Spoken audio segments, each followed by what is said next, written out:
found an enemy in me. Whoa, whoa, whoa. No, well, hang on. You asked if we had any example of something coming from nothing. No. Correct. As far as you know, in any kind of scientific history, has that ever happened? No. Nope, including God. Have you ever had an example of a supernatural being who creates universes out of nothing and personally listens to the lives of every single one of the 6 billion people on Earth and either just came from nothing or was always there? Well, that's not what I'm saying. That's what science is saying. Okay. Well, no, we don't have an example of anything coming from nothing. Correct, and then that's great because that's what the Big Bang Theory is saying. No, No, it's not. If you can say that, you don't understand the Big Bang Theory. Well, I understand the scientific method, and the first part is observation. And you can't prove it to be a fact unless you observed it. Now, yeah, but if you don't take the historical accuracy of the Bible, you may as well throw out every history book ever written. Stop. Hang on. You're going down this really common bad road of absolutes. Oh, you can't prove anything that you can't have seen or witnessed. The orbital period of the former planet Pluto is 200 and some odd years. Yet we have not known about Pluto's existence or observed it long enough to know that it actually takes that long to go around. We haven't even been able to observe it for one full rotation yet, and yet we know what its orbital period is.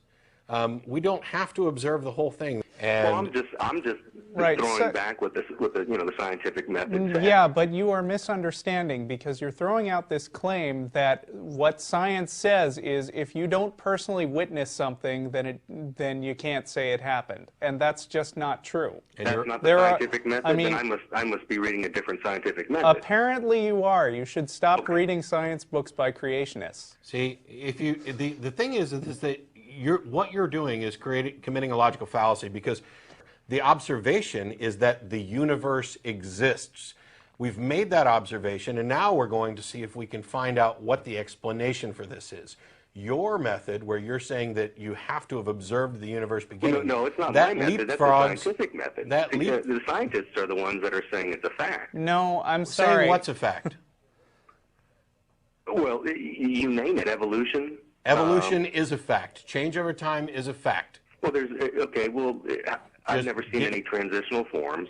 Well, then you haven't looked for them. Go to talkorigins.org. The only reason you haven't seen this stuff is because you haven't looked, or because you're disregarding them. Because what happens is every time, let's say in the process from man and our common ancestor with apes, every time you've got the two, you find an early one, and they say, look at that big gap in between there. And then you find a transitional form, and it goes here, and the creationist says, nope, that's either a human or an ape. And then they also say, and now you've got 2 more gaps. So you fill in those gaps, and you've got 4 gaps. And then they go through, basically you could line up a progression from the common ancestor that we share with modern apes to today's human, a process of skulls of everyone that's ever lived. And a creationist would walk along there and go, ape, ape, ape, ape, ape, ape, man.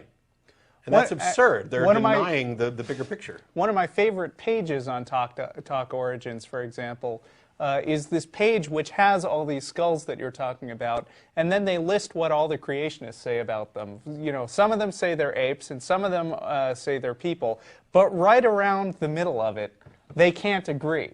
They get exactly like a 50-50 split of the people who are looking at them. Half of them say, that's definitely an ape, and half of them say, that's definitely a person. But why are there still apes?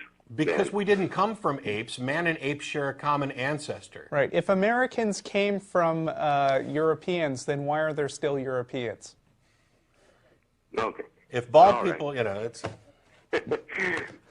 Well, everything, in my opinion, points to intelligent design. Really? No? Like what? Like the fact that I have one tube, which I use for breathing and food, so that I can choke to death and suffocate? That's really stupid design. Well, okay. For every example you have of that, there's another one for it. I mean, the human eye. Isn't the God? Everything. Even the most single-celled organism contains tons of data. It all points to intelligent design. Nothing points to intelligent design. which is why the intelligent design folks aren't providing any evidence. They're lobbying. Okay, and ultimately we all end up in the same place. In the ground. Correct? In the ground. Yep. So Hitler and Mother Teresa are in the same exact place right now. Yes. Why do you think that there should be this kind of cosmic justice, and why do you think Mother Teresa is a particularly good person? I'm personally fine with Hitler being in the ground because... Sense of right or wrong. Wait a minute. I'm personally... Hold it. How do you get to heaven under your system of belief? Love and serve mankind, and love and worship God. Well, that's okay. So basically, as long as you take the God stuff seriously and worship God, then you go to heaven regardless of your actions. Isn't that right? No, according to Protestantism, there was two parts. It's to love and serve mankind as well. That's not what I've heard from other apologists, including one of my favorite... What if I spend my whole life loving and serving mankind, but I don't love and worship that God that you claim exists? Am I going to hell? Oh, I would say definitely not.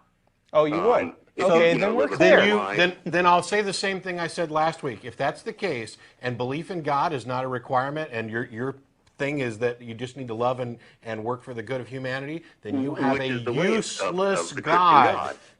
You have a useless God. If God isn't required, if I can live my life and not believe in him and do whatever, as long as I'm doing good things and I go to heaven, then your God isn't required and he's useless. It's a concept. No, if he's the ultimate judge, then there's no way to determine what's right or from wrong. And if you say society dictates what's right and what's wrong, are we talking about the same God who? Are we talking about the same God who once ordered armies of soldiers to go to neighboring towns and slaughter everybody except the young women so they could take them as their unwilling wives? Yeah, we're talking about the same God that. So that's the guy who gives you your ultimate sense of right and wrong. So you're gonna look at the things that you consider to be good bits, like love thy neighbor and thou shalt not kill, and ignore that this God supposedly sent people out to kill entire towns and keep the virgins for themselves. Well, that's why the Bible is in two parts. You have the Old Testament, where God does appear. So to be. But the Old Testament is in the Ten Commandments are in the Old Testament. Right, and Jesus Christ is not. Right. And so throw out the Ten Commandments. So let's chuck the Ten Commandments. For our sins, to me, kind of separates it.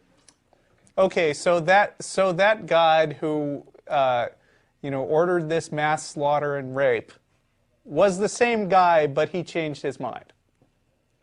Well, I'm not familiar with the raping thing that you mentioned. Do you have some stuff? Or you probably can't look it up in time. There's no guarantee, but I mean, if you slaughter an entire town and take 32,000 virgins, you don't think that they had sex with them?